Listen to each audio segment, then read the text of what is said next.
So Uber and Lyft stock took a nice hit. Why? Because Waymo is simply announcing, hey, we're opening up the next city. Now, buckle up, Miami drivers, because these damn AVs driving around here in LA, Phoenix, and other cities, very soon in Austin, Atlanta, now also Miami.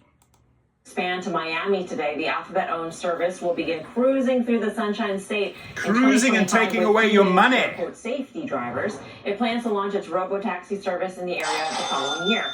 Rival rideshare is Uber and Lyft, both plunging about 10% on the news. This seems to happen again and again. I think the question is, will Uber and Lyft ultimately benefit by being the platforms to manage these sorts of fleets, because Waymo doesn't have that platform to interface with consumers. That's the sense, and we had Mark Mahaney come on and talk a little bit about those dynamics. At least as it relates to Uber, and Luber. as it relates to Lyft. Lyft and Luber. A lot of dynamics with Lyft. I mean, first of all, there's an operational challenge that has been chasing Uber for 2 years coming out of COVID. So part of the move that we've seen in Lyft, and it's been a volatile ride, but it has been generally up. And it has been up, and it is up 20% year to date with a lot of move in and out. The Waymo dynamic is something I don't know that we do know. I think you should be focused here on Lyft normalizing their business, the fact that the drivers and the fleet dynamics are back, the margins are improving, they are taking back some market share, and that means, I think, it stays higher. Lyft being, of course, the L in T-Splice. Yeah. Do we have that? I feel like we should full Luber. I mean, we have the whole, look at that. Yeah, look at that, yeah. Look how happy you were. I was really happy at the start of the year for some reason. The optimism of your acronym, Yeah, well, the possibility of it. Hey, can't wait. We're going to do acronyms again, by the way. I can't wait for that in January. Viewers can't either.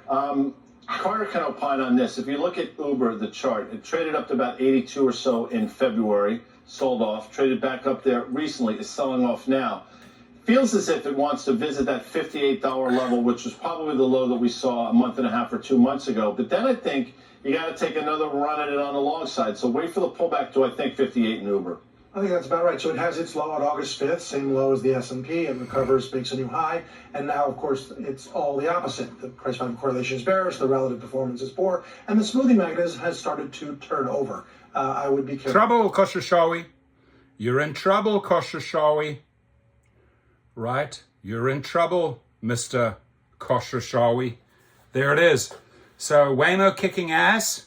LA, Phoenix, San Francisco, 2025, Austin, Atlanta, and now Miami. What do you think, Miami? Speak up, Florida. We want to hear from you because these critters take away your earnings, these AVs. Would you drive in one?